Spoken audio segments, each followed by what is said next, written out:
A lot of the way that you define a hero is through the villain. It's the pressure that's applied to the hero that creates his or her character. And that should be very, very helpful to you to say, well, how do I make somebody heroic? Well, guess what? Create a worthy opponent. You just heard Dan Brown, the well-known American author, talking about why a significant villain is necessary for a great story. So let me ask you, do you remember this guy? Or him? Or her? What about these ones? And what made them memorable or not? If you design a game with a deep, captivating narrative that will last in the player's mind, you should strive to create unforgettable characters. If we are talking about villains, then they must be outstanding, which is no easy job. That's because the villain sets everything in motion. They are what stop the hero from easily reaching their goals, which, in turn, motivates the actions and behavior of the player. And when you remember a good story, an essential part is the struggle the protagonist has to face. Then, how can I write noteworthy antagonists, you might ask? Well, I've done some research, dug around, analyzed a bit, and found some very interesting patterns and equally captivating exceptions in the designs of popular video game villains. And, oh boy, we are in for a ride. And all of it starts with, why are villains so important in the first place? Humankind has always been fascinated by stories and tales. Cave drawings, legends, paintings, sculptures, music, books, and movies. All are instruments people have been using to tell them throughout history. Since the first stories were told, we have been captivated by those about the eternal conflict between good and evil, between light and darkness. In other words, those where a weak, disadvantaged protagonist overcomes tough obstacles and defeats a much stronger antagonist. Usually one who's intelligent, merciless, and, of course, an evildoer. That's because the villain generates conflict. Without a villain, there's no conflict. And without a conflict, you don't need a hero. Among the newest members of the club are video games. And I'm not talking about those that use stories as pretext for gameplay, because not all games need one. Instead, I'm referring to those which allow taking part and immersing yourself in their narratives. Some even go as far as letting you decide the ending. So it's not surprising that game designers quickly understood they could borrow the time-tested techniques used in literature or filmmaking for writing their stories and consequently for designing and developing their heroes and villains. That's easier said than done, and it's even harder if you have no clue about how these methods work. The theorists of writing found what would be a list of features for a memorable, well-designed antagonist, both general and distinctive. You would be an idealist to think you can draft a villain that will chalk up all these traits, while still being realistic with such complexity on their head, so it's crucial to carefully combine them. Far from being one of those theorists myself, I ferreted around and gathered a non-exhaustive list of matters to ponder on. So, let's see what you may do. By definition, an antagonist is a person who actively opposes or is hostile to someone or something. An adversary. And that is a reasonable way to define antagonists. But isn't it too schematic? The villain of a story shouldn't just be the reason for the existence of the protagonist. It shouldn't mindlessly oppose the hero simply to create an obstacle. A good example of this is the ghosts from Pac-Man that continuously try to catch you for no apparent reason, which makes them mere avatars.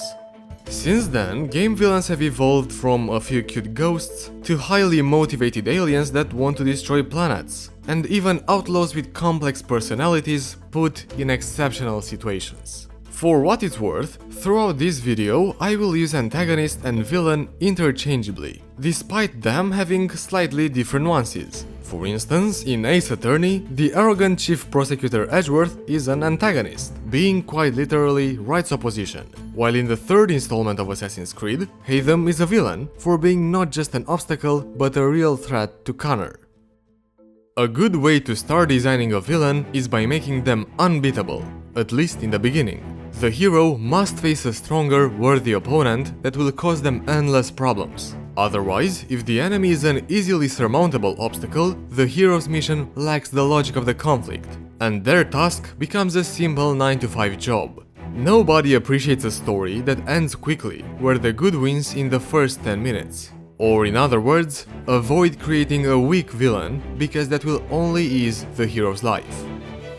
Since everyone has a past, it would make sense to build one for your antagonist as a support. This is, in fact, the story on which the logic of their personality is partly based. It is what initially motivates their thinking and behavior. Consider interesting details, but perhaps do not use them all at once, keep some for potential plot twists. Or show how they weren't always wicked, but the loss of a fond person, an unhappy family history, or an unfortunate accident can turn them into a monster. And maybe this backstory has left mental scars, such as an obsessive ambition to attain something, or physical traces, like a hideous mark on their face. These will be useful to better shape the motivation of their actions. Your villain might also be convinced they are one of the good guys, and everything they do is a gain for everyone else. And I say, Zangief, you are bad guy. But this does not mean you're bad guy. Their efforts may seem justified, at least in their mind. And from this perspective, there is nothing that could be spared for the ultimate good. But don't draw your antagonist to be a pile of stones. Let them have emotions, make them have second thoughts and reevaluate their decisions. Another route may be burdening them with an iffy past from the very beginning, and as a result, they know exactly what they are doing and don't hide behind any ideological mask, in which case your work is simplified. The antagonist is, more or less, the mirror reflection of the hero. Many of the characteristics of the protagonist may also be found in the person of the villain, just that they are used in the opposite direction. You know, like when you change the sign in an equation. According to Tetsuya Nomura, designer of Sephiroth from Final Fantasy VII, he created the main villain of the game to completely contrast with Cloud, the hero of the story. Players are picky. Not many of them will appreciate a story with a dumb antagonist, especially in realistic story-driven games like Uncharted. If the enemy is dim-witted and they can be effortlessly surpassed, what does that say about Nathan Drake? Avast, you dirty dog! Nice. I was doing the... Oh yeah, no, I know. Therefore, you'd better put forward a smart evildoer. Create a career for your bad guy and make them a fully accomplished professional. Their personality must impose and receive unconditional respect from those who follow them. And if they have followers, that means they are persuasive. Hence the reason for you to make them an articulate and skilled speaker. Their mind has to be clear. The manner used to set out their convictions and reasons must be flawless, so that somewhere along the story you can create doubt in the player's mind. What if Joseph is right? Did you ever stop to think about that? You may consider avoiding expressions that are stereotypical for an antagonist. Don't make them say, "I will kill you." Instead try, "I'll snuff out the candle of your life." Cheesy, I know, but you got the point. At least in theory, a well-designed antagonist should be able to go all the way to achieve their goal. They'll stay on their path no matter what, and won't stop at anything to get what they desire. Also meaning they will be merciless, because mercy is for the weak. And we've already established that villains can't be weak. Nobody will be spared, not even the innocent. What can you do? Villain habits. Morality. Another problem of the antagonist. Or rather, its lack. Nonetheless, the villain can have a fluid morality based on the principle, it may be generally bad, but if it's particularly good for me, then it's good. Starting from here, everything could be adjusted according to their aims and will. Thus, treason is an act of normal behavior for the villain. Just an instrument, sometimes unpleasant, but necessary. After all, there is nothing wrong in manipulating and using others to achieve your goals, only to ditch them afterwards. While designing your antagonist, you may also consider a musical motif that makes them easy to be identified and remembered. Or maybe a catchphrase. Would you kindly get this thing? Would you kindly head to Ryan's office and kill the son of a... Or a memorable quote, something short and crucial. Remember, no Russian. Something dark and powerful. Sure. Civilization may be dull, but the alternative, Mr. Marston, is hell. or sarcastic and witty.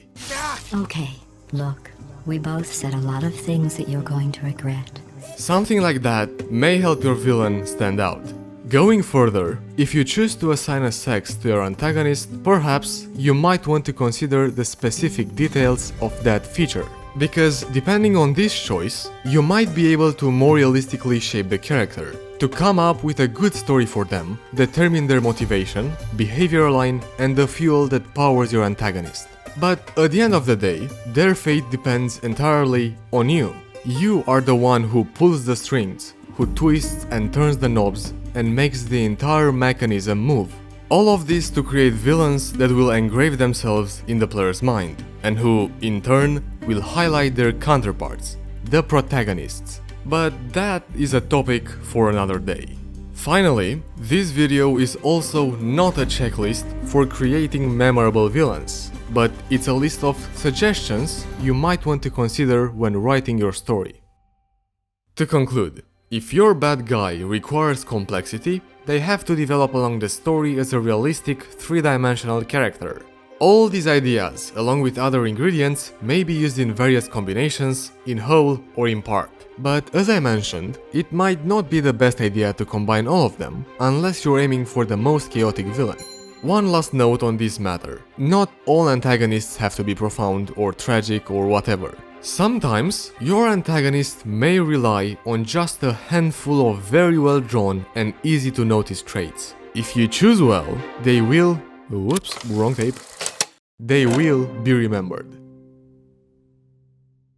All that being said, it's time to wrap up. I hope you found this video essay worthwhile. It is only the beginning of a long series of analyzing video game villains. Next time, how blue might become the color of treason. So if you've been enjoying this one, you should subscribe. And supposing you have a second, share it with your like-minded fellows. Or if you want to support the show directly, join us over on Patreon like these good villains: Aviram IFM, Badr Al-Kahtani, Devashish Patra, Giovanni Pena, Golden Glowmaster, Rahul Mahipal, Realitat Verlast, and Waifu is Laifu. Thank you so much for watching. I'll see you next time.